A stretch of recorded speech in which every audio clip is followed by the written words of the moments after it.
વિદ્યાર્થીઓ, આજે દરેક જણા વિદ્યાર્થીઓ કે જેની પાસે પુસ્તક છે ના હોય તો તમે લઈ લો, કેમ કે ત્રીજું જે ચેપ્ટર પ્રવાહ વિદ્યુત, અને એ પ્રવાહ વિદ્યુતની અંદર આપણે પ્રકરણ પૂરું કર્યું છે અગાઉના લેક્ચર સુધી. આજે સ્વાધ્યાયના દાખલાઓ આપણે કેટલાક જોવા છે. તો દરેક વિદ્યાર્થીઓ, તમારી પાસે ટેક્સ્ટબુક, કેલ્ક્યુલેટર અને નોટબુક તમારી પાસે હોવી જોઈએ. હશે જ, છતાં જો ન હોય તો જરા બુક ઓપન કરો. સ્વાધ્યાયના કેટલાક પ્રશ્નો જોવા જઈ રહ્યા છીએ. એમાં પેજ નંબર 126 જરા જુઓ, અને 126 એમાં ભૌતિક રાશિઓ આપેલી છે, બાજુમાં પારિમાણિક સૂત્રો આપેલા છે. આ કોષ્ટક છે એ કોષ્ટક દરેક વિદ્યાર્થીઓ 5 વખત લખશે. કેટલી વખત? 5 વખત ભૌતિક રાશિ અને એનું પારિમાણિક સૂત્ર. સંજ્ઞા લખવાની જરૂર નથી, બ્રેકેટમાં લખશો તો ચાલશે, કેમ કે એકાદ માર્ક્સનો MCQ પારિમાણિક સૂત્રના સંદર્ભમાં અથવા તો એના એકમના સંદર્ભમાં પૂછાશે. એટલે આ જે કોઠો છે એ દરેક વિદ્યાર્થીઓ 5 વખત લખશે બોલ્યા વગર. ક્લિયર? તમને જે કામ આપવામાં આવે એ તમારી પરીક્ષાના સંદર્ભમાં આપવામાં આવે છે. એટલે હાલ લોકડાઉનનો સમયગાળો છે, એનો મતલબ એ નથી કે આપણે પરીક્ષા ભૂલવી છે. ભણતા જવાનું, પરીક્ષામાં કેવા ટાઈપના ક્વેશ્ચન્સ આવશે એ સાથે સાથે આપણે ભણતા જવાનું. ત્રીજું જે પ્રકરણ હતું એ ત્રીજા પ્રકરણની અંદર અગાઉ મેં તમને જણાવેલું છે, એમાં 4 માર્ક્સના 4 ટૂંકા સવાલો, MCQ 2 માર્ક્સનો એક પ્રશ્ન, નાનકડી થિયરી કે દાખલો હોઈ શકે, 3 માર્ક્સનો એક પ્રશ્ન કે જેમાં લગભગ દાખલો હશે, અથવામાં પણ 3 માર્ક્સનો એક પ્રશ્ન છે, અથવા છે 3 માર્ક્સનો. એટલે 4 MCQ વત્તા 2 માર્ક્સનો એક પ્રશ્ન, 4 ને 2 7, 3 માર્ક્સનો એક પ્રશ્ન, એટલે ત્યાં 4 ને 2 6 ને 3 9. આ ચેપ્ટરમાંથી 9 માર્ક્સનું પૂછાશે.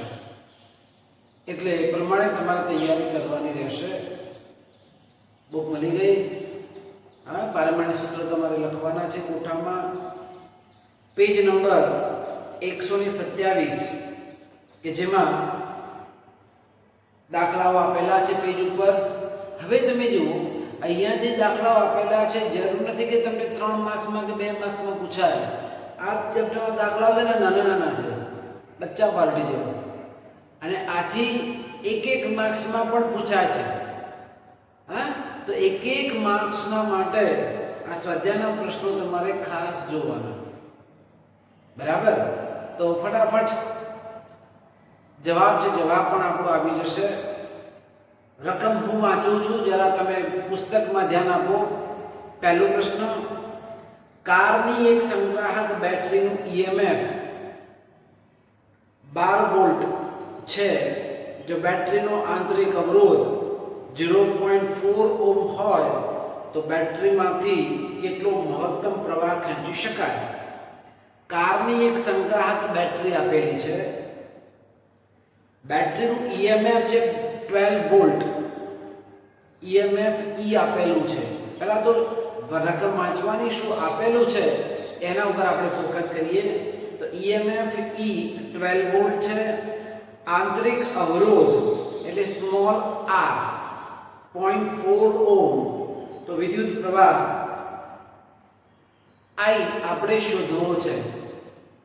સિમ્પલ ઓમના નિયમનું સૂત્ર એનો જો ઉપયોગ કરી શકતા હોઈએ તો આપણા માટે પ્રશ્ન સાફ સહેલો થઈ ગયો. પ્રશ્ન 1 આપેલી માહિતીમાં E બરાબર EMF આપેલું છે 12 વોલ્ટ, આંતરિક અવરોધ આપેલો છે 0.4 ઓહ્મ. તો પ્રવાહ I આપણે શોધવો છે. તો ઓહમનો નિયમનો ઉપયોગ કરી શકતા હોઈએ તો I બરાબર E/R. બરાબર. આપણે ત્યાં V IR, અહીંયા EMF છે તો V ની જગ્યાએ તમે EMF E લઈ શકો તો E/IR. EMF કેટલું છે 12 upon R છે 0.4 તો 4 તરી 12 એટલે આનો ભાગાકાર કરો તો 30 એમ્પિયર. કેલ્ક્યુલેટર તમારી પાસે હશે, ઉપયોગ કરો તમે કરી શકો, ડાયરેક્ટ પણ કરી શકાય. 4 તરી 12 છેદમાં 10 છે, 10 અંશમાં જતા રહેશે. જ્યારે કારની બેટરી આવી EMF આપેલું છે, આંતરિક અવરોધ R આપેલો છે, ત્યારે કેટલો પ્રવાહ ખેંચશે તો એમાં 30 એમ્પિયર જેટલો પ્રવાહ એમાં ખેંચાશે. ક્લિયર? કેટલો સરળ પ્રશ્ન છે પહેલો. એ જ રીતે આપણે બીજો પ્રશ્ન જરા જોઈએ. આ કે 3 માર્ક્સમાં કેમાં ન પૂછાય, એક માર્ક્સમાં પૂછાઈ શકાય. 10 વોલ્ટ નું EMF અને 3 ઓહ્મ જેટલો આંતરિક અવરોધ ધરાવતી એક અવરોધક બેટરી સાથે જોડવામાં આવે છે. જો પરિપથમાં પ્રવાહ 0.5 એમ્પિયર હોય તો અવરોધકનો અવરોધ કેટલો હશે?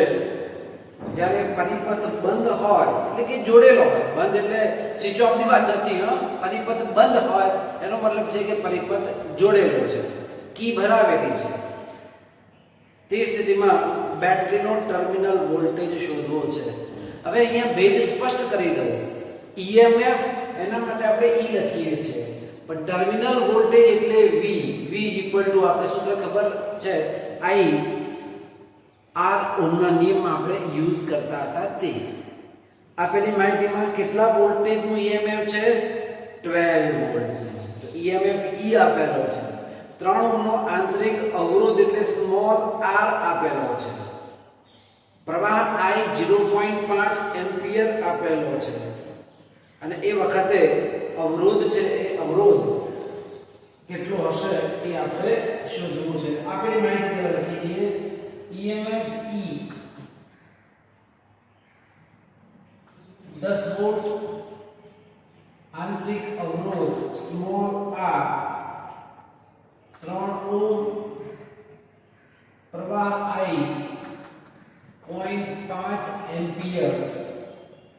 ત્યારે આંતરિક અવરોધ R કેટલો છે ખબર નથી અને ટર્મિનલ વોલ્ટેજ V છે તે ખબર નથી. અહીંયા આંતરિક અવરોધ છે ને અવરોધક પણ છે, તો છેદમાં માત્ર R લખતા હતા એની જગ્યાએ R+R આપણે લખવું પડે. ત્યારે વહેતો પ્રવાહના સંદર્ભની અંદર અહીંયા આ જ સૂત્ર છે. I બરાબર E/R તો E/R+R, જ્યાં R એટલે અવરોધ જે જોડેલો છે તે અને સ્મોલ r એટલે એનો આંતરિક અવરોધ. કિંમતો મૂકીએ. I પ્રવાહ કેટલો છે 0.5 બરાબર E કેટલો આટલું છે 10, r વત્તા સ્મોલ r ની કિંમત છે 3. આ ઉપર લઈ જાઓ. r+3 = 10 upon 0.5. તમે જો 5 દુ 10 ઉપર 2 આવશે એટલે 20. r+3 = 20. r = 20 - 3 એટલે 17 ઓહ્મ. તો તમે જો અહીંયા જે કહે છે કે અવરોધ કેટલો છે એ અવરોધ પરિપથનો અવરોધ અહીંયા 17 ઓહ્મ આપણને મળ્યો. આંતરિક અવરોધ સ્મોલ r આપણને આપી દીધેલો તો 3 ઓહ્મ જેટલો. બરાબર ને? ખ્યાલ આવ્યો ને? હવે શું શોધવાનું છે? ટર્મિનલ વોલ્ટેજ V શોધવાનું છે. તો આપણું સિમ્પલ સૂત્ર જે છે તે ઓહમનો નિયમ V IR. ચલો I પ્રવાહ કેટલો વહે છે એમાંથી 0.5. અવરોધ R છે 17 અને A 17 85 એક ડેસિમલ પોઈન્ટ આપી દો તો 8.5 વોલ્ટ. બીજો પ્રશ્નનો જવાબ પણ આપણે લાવી દીધો. અહીંયા આ એક સૂત્ર આપણે એપ્લાય કર્યું, એના આધારે પરિપથનો અવરોધ R મળ્યો અને V IR ના સંદર્ભમાં ટર્મિનલ વોલ્ટેજ V કેટલો છે એ આ ઓહમના નિયમની મદદથી આપણે લખી શકીએ. ખ્યાલ આવ્યો? હવે ત્રીજો પ્રશ્ન A 1 ઓહ્મ 2 ઓહ્મ અને 3 ઓહ્મના 3 અવરોધો શ્રેણીમાં જોડેલા છે. આ સંયોજનનો કુલ અવરોધ કેટલો હશે? B જો આ સંયોજનને 12 વોલ્ટ જેટલું EMF અને અવગણ્ય આંતરિક અવરોધ ધરાવતી બેટરી સાથે જોડવામાં આવે તો દરેક અવરોધને છેડે વોલ્ટેજ તફાવત શોધો.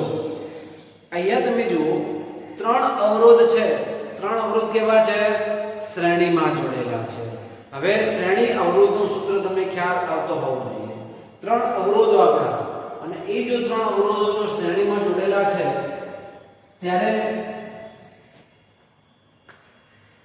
આ રીતે 1 2 3 જો શ્રેણીમાં હોય તો ત્રણેયનું શું થઈ જાય? સરળ નામ આપી દો R1 R2 ને R3. તો સમતુલ્ય અવરોધ R બરાબર શ્રેણી જોડાણ હોવાથી R1 R2 R3 ત્રણેયનું શું કરવું પડે? સરવાળો કરવો પડે. સમાંતર જોડાણ નથી, શ્રેણી છે માટે. હવે 1 ઓહ્મ 2 ઓહ્મ 3 ઓહ્મ છે તો 1 + 2 + 3 એટલે ટોટલ 6 ઓહ્મ જેટલો અવરોધ હશે. તો પહેલો આપણો જવાબ આવી ગયો A. તો પરિપથનો કુલ અવરોધ કેટલો? તો કે 6 ઓહ્મ. હવે આ જે અવરોધ છે એને બેટરી સાથે જોડેલા છે અને એ બેટરી સાથે જોડેલા છે ત્યારે કેટલા વોલ્ટેજનું સંયોજન આપ્યું છે? 12 વોલ્ટ અને એનો આંતરિક અવરોધ અવગણ્ય છે. તો અહીંયા 12 વોલ્ટ જેટલું EMF ધરાવતી બેટરી તો EMF = 12 વોલ્ટ આપણને આપી દીધેલું છે. તો પ્રવાહ કેટલો થશે એ આપેલું નથી. પ્રવાહ આપણે શોધવો પડશે ને. અહીંયાથી આમ કેટલો પ્રવાહ જશે એ આપણે શોધવાનું છે. શ્રેણી જોડાણ છે તો આમાંથી સળંગ I આખો I પાછો આવી ગયો. હવે આપણું આ જે સૂત્ર હતું તમે જુઓ, પ્રવાહ I નથી આપણને ત્યારે I = E + R + R આ સૂત્ર એપ્લાય કરીએ. I = EMF / R + R. ચલો હવે અહીંયા EMF કેટલો આપેલો છે? 12 વોલ્ટ. R એટલે પરિપથનો કુલ અવરોધ કેટલો થયો? 6 ઓહ્મ પ્લસ સ્મોલ r એટલે આંતરિક અવરોધ. કેવો અવરોધ?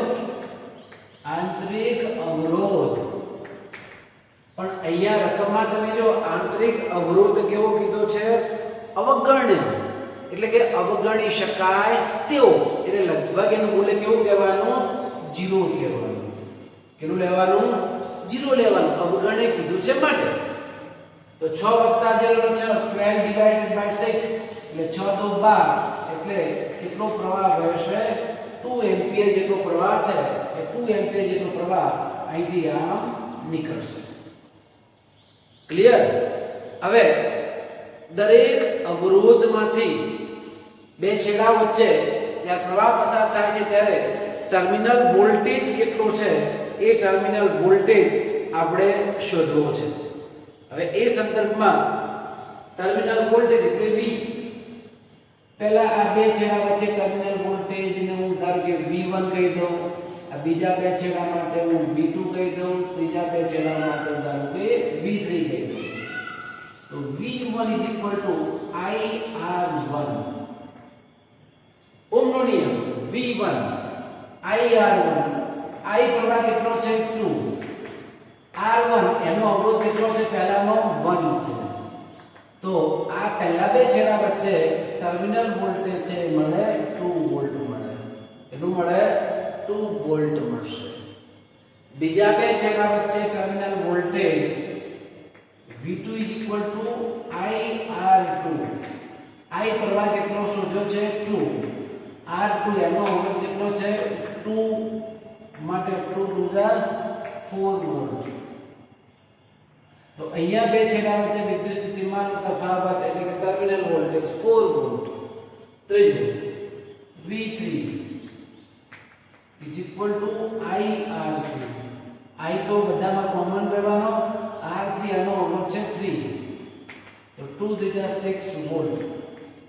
તમે જોયું કે અહીંયા ટોટલ બે છેડા વચ્ચે સ્થિતિમાનનો તફાવત 2 વોલ્ટ, બીજા માટે આવશે 4 વોલ્ટ, ત્રીજા માટે આવશે 6 વોલ્ટ. ત્રણનો સરવાળો કરો 2 4 6 કેટલું મળ્યું?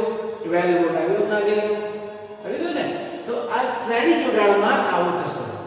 શ્રેણી જોડાણની અંદર પ્રવાહ છે, પ્રવાહ એનો એ જ રહેશે, સ્થિતિમાનનું વિભાજન થાય. આના કરતા ઉલટું જો સમાંતર જોડાણ હોય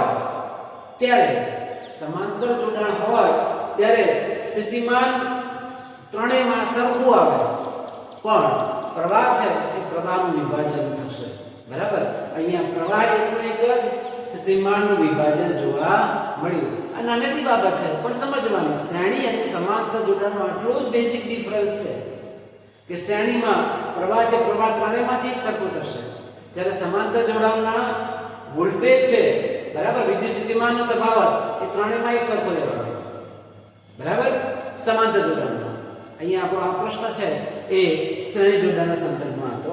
જો આ જ રીતે 3.4 જુઓ,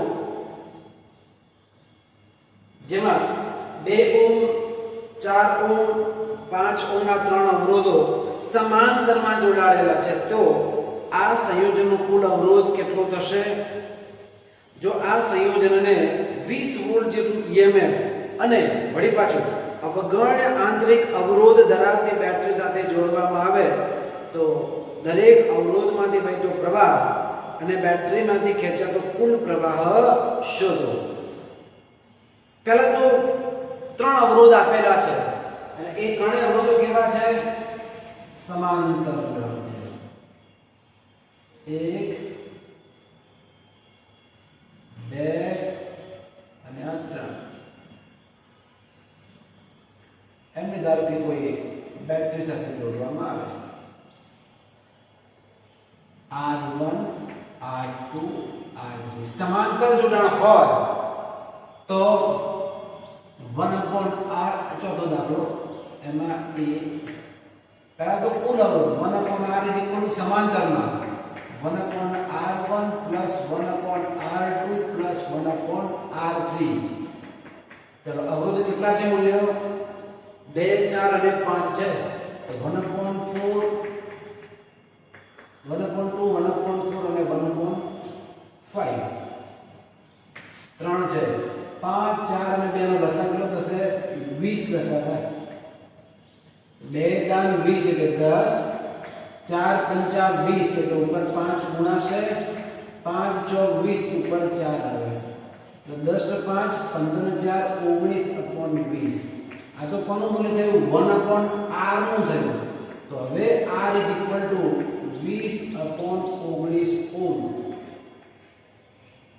તમે જોઈ શકો છો શ્રેણી જોડાણની અંદર પરિણામી અવરોધ છે તે વધે, જ્યારે સમાંતર જોડાણમાં પરિણામી અવરોધનું મૂલ્ય દરેક અવરોધ કરતા ઘટે છે. તો જ્યારે આવું જોડાણ છે ત્યારે સમતુલ્ય અવરોધ 20/19 જેટલો મળે છે. ચલો હવે અહીંયાથી ધારો કે I જેટલો પ્રવાહ દાખલ થયો આ બેટરી જાણે I જેટલો પ્રવાહ આવ્યો તો અહીંયાથી વિભાજન થશે ઉપર પ્રવાહ ધારો કે I1 બીજામાંથી થતો I2 ત્રીજામાંથી વહેતો પ્રવાહ I3 જો લઈએ I1 I2 અને I3 હવે જ્યારે I1 I2 અને I3 જો લેવામાં આવે તો તમે જુઓ અહીંયા આપણું આ સૂત્ર I બરાબર E/R+R જ્યાં સ્મોલ r એટલે આંતરિક અવરોધ હતો હવે આ સ્મોલ r આંતરિક અવરોધ પર અહીંયા પણ અવરોધ કેવો છે અવગણ્ય છે માટે એનું મૂલ્ય શું લેવાનું આપણે 0 લેવાનું આ જ્યારે 0 લઈએ છીએ ત્યારે આપણું જે સૂત્ર છે એના આધારે I1 જો અહીંયા E/R+R તો E/R1+R તો 0 છે આપણે કદાચ ન લખીએ તો પણ ચાલે ચલો બેટરી કેટલા વોલ્ટની આપેલી છે અહીંયા રકમમાં જુઓ 20 વોલ્ટ જેટલું EMF છે 20 અને ભાગ્યા એનો પહેલાનો અવરોધ કેટલો છે 2 તો 2 ભાગ્યા અહીંયા 10 એમ્પિયર તો પહેલામાં જો જતો પ્રવાહ કેટલો આવશે 10 એમ્પિયર જેટલો પ્રવાહ આવે ચલો બીજામાં I2 E/R2+R આ તો 0 છે તો ઉપર 20 R2 બીજાનો અવરોધ કેટલો આપેલો છે 4 તો 4 × 20 કેટલું થશે 5 એમ્પિયર તો પહેલા અવરોધમાં પસાર થતો પ્રવાહ 10 એમ્પિયર બીજા અવરોધમાં પસાર થતો પ્રવાહ 5 એમ્પિયર અને આ ત્રીજા માટે I3 E/R3+R એટલે 20/5 5 20 4 એમ્પિયર જેટલો પ્રવાહ વહે આમાંથી મળી ગયો આમાંથી મળી ગયો તો ત્રણેયનું ભેગું કરો એટલે શું મળે પ્રવાહ I મળે ને કે આ રકમમાં કીધું છે કુલ પ્રવાહ કેટલો થશે એ આપણે શોધવો છે therefore કુલ પ્રવાહ I I1 plus I2 plus I3 I1 છે 10 વત્તા 5 વત્તા 4 એટલે 19 એમ્પિયર 19 એમ્પિયર તો અહીંયા પરિપથમાં કુલ પ્રવાહ છે એ 19 એમ્પિયર જેટલો પસાર થતો હોવો જોઈએ ખ્યાલ આવી ગયો વિદ્યાર્થીઓ તો આ રીતે અહીંયા શ્રેણી અને સમાંતર આ પ્રશ્ન છે કે શ્રેણી માટે છે અને બીજો છે તે સમાંતર માટે છે આવા પ્રશ્નો ખાસ પૂછાશે મોસ્ટ આઈપી છે બરાબર તમારે દાખલાઓ બે તૈયાર ખાસ કરવા બાકીના પોર્શન તો એક માર્ક્સમાં પૂછાય આપણે લખી શકીએ તો આ રીતે આપણે અહીંયા 4 પ્રશ્નો જોઈ ગયા હવે પાંચમા પ્રશ્નની આકૃતિ તમે જુઓ શું કહેવા માંગે છે એ તમે જરા જુઓ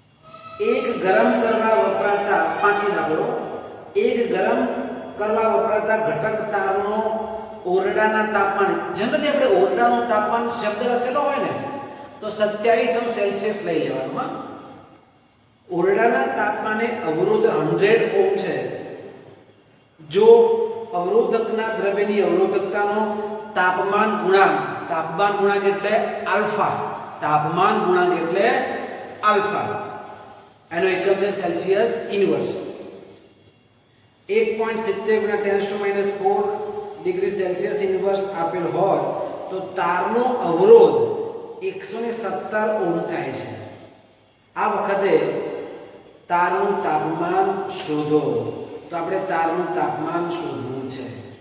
અહીંયા મેં તમને અગાઉ થિયરીમાં કીધું હતું કે અવરોધ R અથવા તો અવરોધકતા ρ એના આધારે જે સૂત્ર હતું એ સૂત્રના આધારે એકાદ પ્રશ્ન તો હશે લગભગ 1 માર્ક્સમાં એમસીક્યુ લેવલમાં પણ પૂછાય તેવું.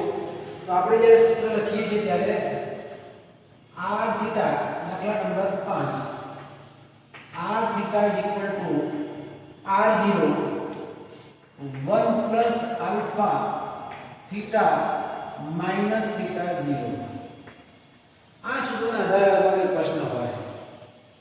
r થીટા એટલે થીટા તાપમાને, r0 એટલે ઓરડાના તાપમાને, 1 પ્લસ આલ્ફા એટલે એ ત્યાં તાપમાન ગુણાંક આપેલો છે અને થીટા એટલે અહીંયા તાપમાન અને થીટા 0 એટલે ઓરડાનું તાપમાન કેટલું છે તે. અહીંયા શું શોધવાનું છે?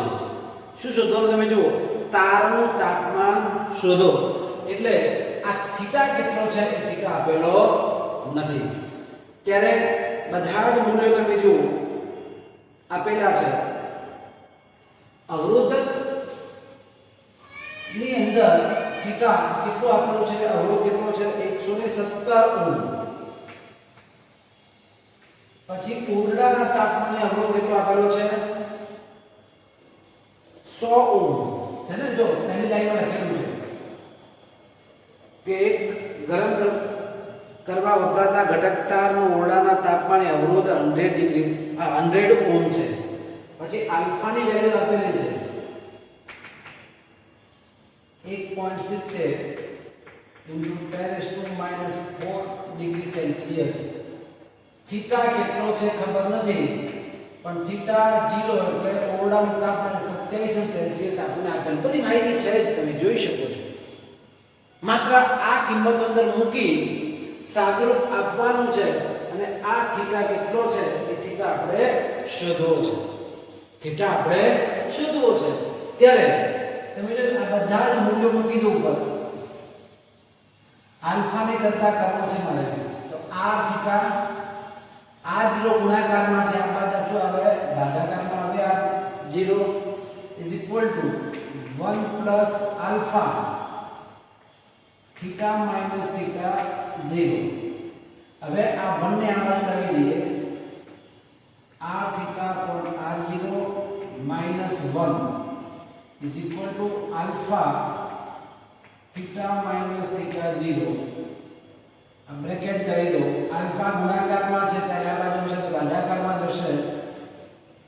r theta upon r0 minus 1 ભાગ્યા alpha is equal to theta minus theta 0. Theta शोधવા माइनस थीटा 0 આ બાજુ શું થશે? પ્લસ થશે. therefore theta is equal to theta 0 plus minus તો આ બાજુ આવશે તો plus r theta r0 minus 1 upon alpha. Theta આપણો આવી જશે. थीटा 0 ની કિંમત કેટલી છે? 27 plus r theta 117 upon 100 minus 1 upon alpha 1.7 10⁻⁴ એટલે 27. અહીંયા તમે જુઓ 117 ભાગ્યા 100 એટલે શું થાય? 1.17. 1.17 માંથી 1 જાય એટલો વધે 0.17 થાય ભાગ્યા અહીંયા ડેસિમલ પોઈન્ટ એક શિફ્ટ કરું છું. અહીંયા પણ 0.17 જો લાવવું હોય 0.17 તો 10 એક પોઈન્ટ આપણો આવી ગયો માઈનસ ની જગ્યાએ -3 આવડી ગયું કેન્સલ. તો 27 10 ની -3 ઘાત ઉપર જશે એટલે 10 ની +3 ઘાત. હા 10 ની 3 ઘાત એટલે કેટલું થશે? 1000. તો 1000 + 27 એટલે 1027 સેલ્સિયસ જેટલું તાપમાન મળે. તમે જો કેટલો બધો પ્રચંડ જવાબ આપણો આવે. ખ્યાલ આવ્યો? તો આ રીતે 1027 ડિગ્રી તાપમાન આપણને પ્રાપ્ત થશે. તો અહીંયા પ્રશ્નમાં જે કીધું છે કે તારનો અવરોધ 117 ઓહ્મ થાય ત્યારે તારનું તાપમાન ગણો અને એ સંજોગોમાં તારનું તાપમાન છે 1027 ડિગ્રી સેલ્સિયસ જેટલું મળશે. ખ્યાલ આવ્યો વિદ્યાર્થીઓ? અહીંયા આ સૂત્ર મૂકવાનું છે અને એનું આપણે ઉકેલ શોધીએ છીએ. ચલો પોઝ કરીને તમારે દાખલો આ પ્રમાણે જોતા જવાનો, ગણતા જવાનો, બરાબર? કે કિંમતો મૂકવાની છે. આમ અહીંયા પણ તમે શરૂઆતમાં કિંમતો મૂકી શકો અને સાદો આપો તો પણ અહીંયા આવે. મેં અહીંયા છેલ્લે કિંમતો મૂકી છે, તમે શરૂઆતમાં પણ અહીંયા કિંમતો જે આપેલી છે એ તમે મૂકી શકો. છઠ્ઠો દાખલો જુઓ, આવો જ છે. 15 મીટર લંબાઈના 6 × 10⁻⁷ મીટર સ્ક્વેર જેટલું નિયમિત ક્ષેત્રફળ ધરાવતા તારમાંથી અવગણી શકાય તેટલો ઓછો પ્રવાહ પસાર કરવામાં આવે છે અને તેનો અવરોધ 5 ઓહ્મ માપવામાં આવે છે. આ પ્રયોગ કરવાના તાપમાને તારના દ્રવ્યની અવરોધકતા કેટલી હશે? શું શોધવાનું છે? અવરોધકતા. અવરોધકતા એટલે રો. કારણ કે ક્લિયર થવું જોઈએ ને શું શોધવું છે તે. અવરોધકતા રો આપણને આપેલી નથી, જે આપણે શોધવી છે. ઓકે, હવે આપેલી માહિતીમાં 15 મીટર લંબાઈના L = 15 મીટર, પછી એનું ક્ષેત્રફળ આપેલું છે 6 × 10⁻⁷ 6 × 10⁻⁷ મીટર સ્ક્વેર ક્ષેત્રફળ આપેલું છે. અવરોધ R 5 ઓહ્મ. ચલો એકદમ ઈઝી સૂત્ર, 1 માર્ક્સમાં પ્રશ્ન પૂછાય તો આપણે લખી શકીએ અવરોધકતા એટલે રો. બરાબર? જે આપણે શોધવું છે અને એ જ્યારે શોધીએ છીએ ત્યારે પેલું સૂત્ર આપણે સીધું આપીએ, અવરોધ R = ρ L/A. આ ઈઝી સૂત્ર છે, આપણે એને કરતા બનાવી દઈશું. R = ρ L/A. એના આધારે ρ કરતા કરો તો R A/L થશે. ρ ને કરતા કરી દો R A/L. ચલો R કેટલો આપેલો છે? 5. એક ક્ષેત્રફળ કેટલો આપેલો છે? 6 × 10⁻⁷. L એટલે લેન્થ કેટલી છે? 15 મીટર. એટલે 5 × 15 અને 3 × 6. તો તમે જુઓ કે 2 × 10⁻⁷. અહીંયા અવરોધકતા રો શોધવાનું હતું, બરાબર? અને અવરોધકતાનો એકમ શું થાય? Ohm metre. તો 2 × 10⁻⁷ ઓહ્મ મીટર જેટલી અવરોધકતા. કેટલો સરળ ક્વેશ્ચન. R બરાબર આ સૂત્ર છે ρ L/A. કિંમતો મૂકી દો, રો ને કરતા કરો છો બસ. તો 2 × 10⁻⁷ ઓહ્મ મીટર જેટલો જવાબ આવે. પરીક્ષામાં આમાં MCQ બનાવો તો L 15 ની જગ્યાએ 25 લખી દે. હા, R નું ક્ષેત્રફળ 6 ની જગ્યાએ 0.6 લખે. શું ફેર પડે છે? આ સૂત્ર આપણું બેઝિક છે. R = ρ L/A એટલે આપણો જવાબ આવી જાય. રાઈટ? હવે 3.7 સાતમો દાખલો, જેમાં એક ચાંદીના તારનો, જોજો ને રકમ બધા, હા, એક ચાંદીના તારનો 27.5 ડિગ્રી સેલ્સિયસ તાપમાને અવરોધ 2.1 ઓહ્મ અને 100 ડિગ્રી સેલ્સિયસ તાપમાને અવરોધ 2.7 ઓહ્મ છે. ચાંદીનો અવરોધકતાનો તાપમાન ગુણાંક શોધો. શું શોધવાનું છે? તાપમાન ગુણાંક. એટલે આવો જ પ્રશ્ન થયો.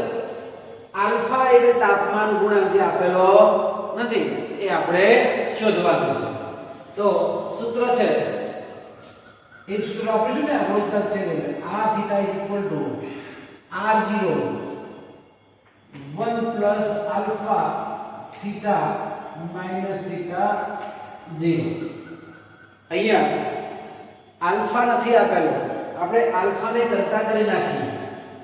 આલ્ફા ને કરતા પહેલા r જેવું ભાગાકારમાં લાવી દઈએ r થીટા અપોન r0 તો 1 plus alpha theta minus theta 0 1 ને આ સાઈડ લઈ જઈએ r theta upon r0 minus 1 is equal to alpha theta minus theta 0 alpha શોધવો છે તો થીટા માઈનસ થીટા 0 ક્યાં લાવી દેવાના છેદમાં therefore alpha is equal to r theta upon r0 minus 1 upon theta minus theta 0 ચલો r theta ની કિંમત કેટલી આપી છે તમે જોજો 100 ડિગ્રી કેટલો આપેલો છે 2.7 બરાબર તો ત્યાં અવરોધ 2.7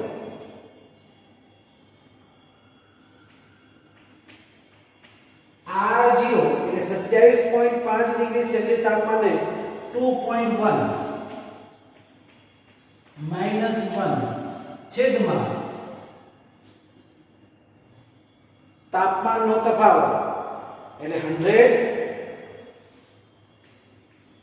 માઈનસ 27.5 તો આ કિંમતો છે એ કિંમતોનો આપણે ઉપયોગ કરવાનો તમે તમારા કેલ્ક્યુલેટર વડે 2.7 upon 2.1 કરવાના -1 કરવાના અને એમાંથી 100 27.5 જો કરવામાં આવે તો તમારો જે જવાબ છે આલ્ફા એ 4.48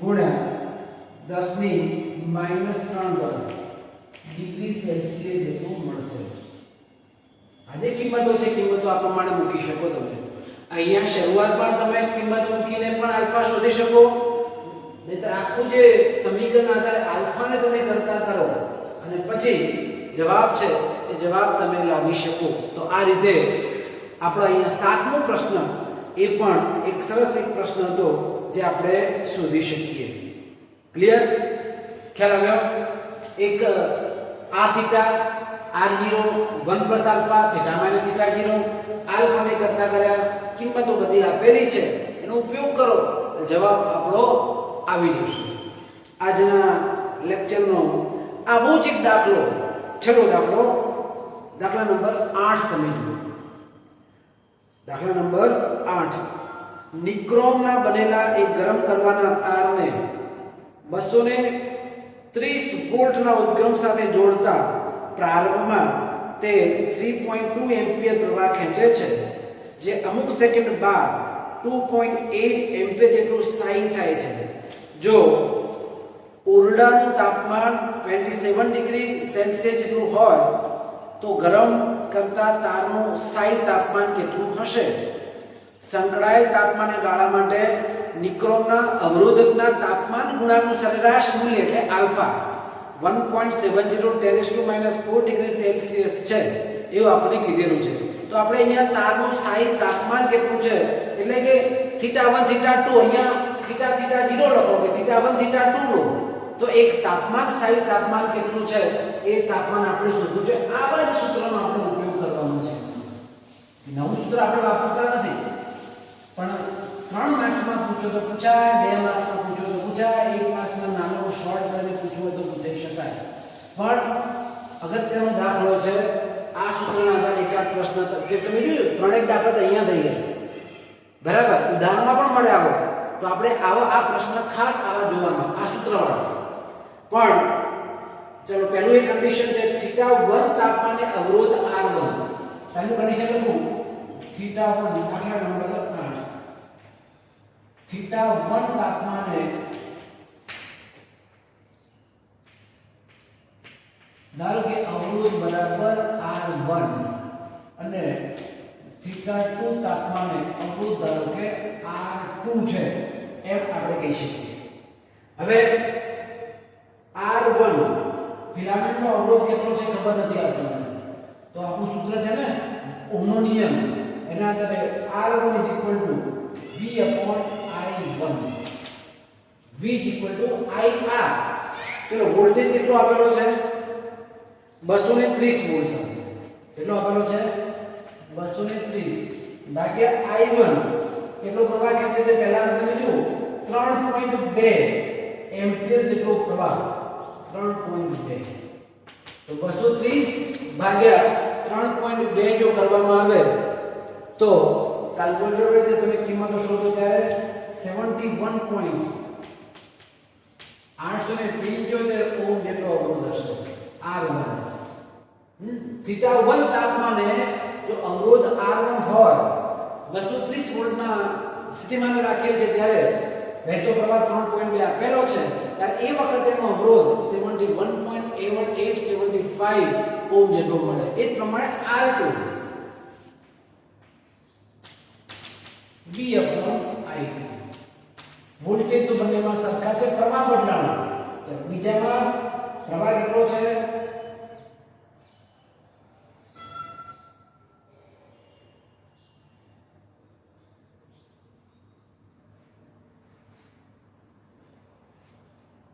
2.8 અને એનો જવાબ 82.143 ઓહ્મ જેટલો મળે તો R1 અને R2 બંનેના મૂલ્યો આવી ગયા R1 અને R2 ના મૂલ્યો આવી ગયા હવે અહીંયા આ જ સૂત્ર આપણે વાપરીએ છીએ R થીટા R0 એની જગ્યાએ R2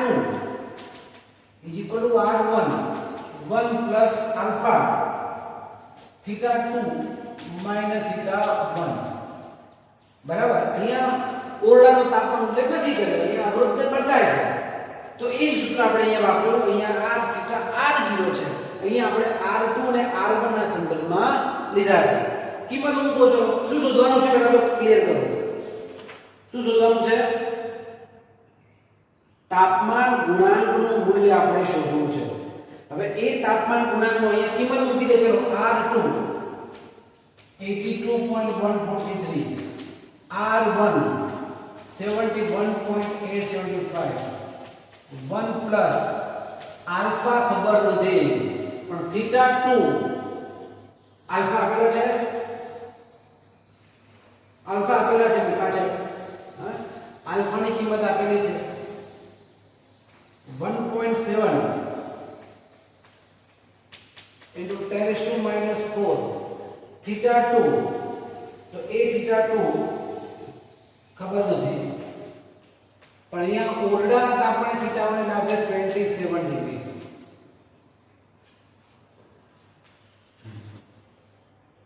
આ theta 2 બ્રેકેટ વાળો છે એ આપણે શોધવો છે તો પહેલા આની ભાગાકારમાં આવી દઈશું 82.143 divided by 71.875 is equal to 1 plus 1.70 10⁻⁴ theta 2 minus 27 એક ને આમ લાવી દો આનો જવાબ છે એ જવાબ તમે શોધી લો ત્યારે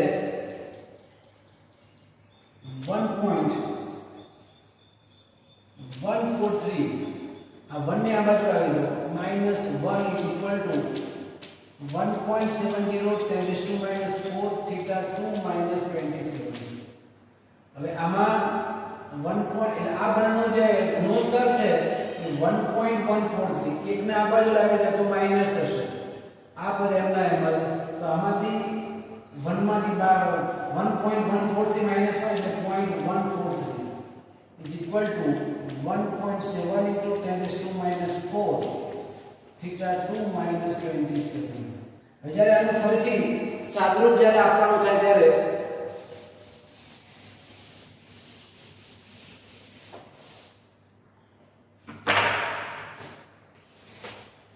0.143 આ પદ ગુણાકારમાં છાપા જશે તો ભાગાકારમાં તો 0.143 ભાગ્યા 1.7 10⁻⁴ is equal to theta 2 minus 27 હવે તમે જુઓ અહીંયા 143 10⁻⁴ ઉપર જાય 10⁻4 બરાબર 10000 ભાગ્યા 1.7 અને એ વખતે ધારો કે આપણે જો ગુણોત્તર કરીએ અને પછી 27 છે આમાં એડ થશે 0.143 ભાગ્યા 1.7 10 ની 4 ઘાત ઉપર લઈ લઉં છું એટલે અહીંયા 10,000 -27 આ બાજુ જાય એટલે +27 ઇઝ ઇક્વલ ટુ θ2 તો θ2 ની કિંમત કેટલી આવશે?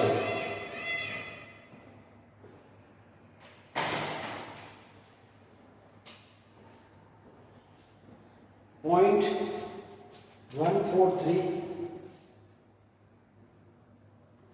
we have 1.7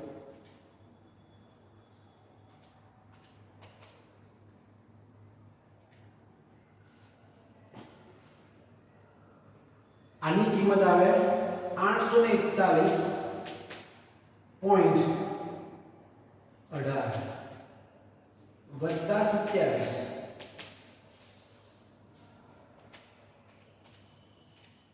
तो 868.18 એટલે લગભગ આપણે 868.2 ઓમ 2 ડિગ્રી સેલ્સિયસ આટલું તાપમાન એનું હશે. તમે જો કે બહુ સરળ પ્રશ્ન હતો. સૂત્ર એક જ વાપરીએ છીએ. θ1 તાપમાન એવરેજ કેટલું હતું આપણને આપેલો છે r1 શોધ્યો, બીજા માટે r2 શોધ્યા, કિંમત મૂકી બરાબર.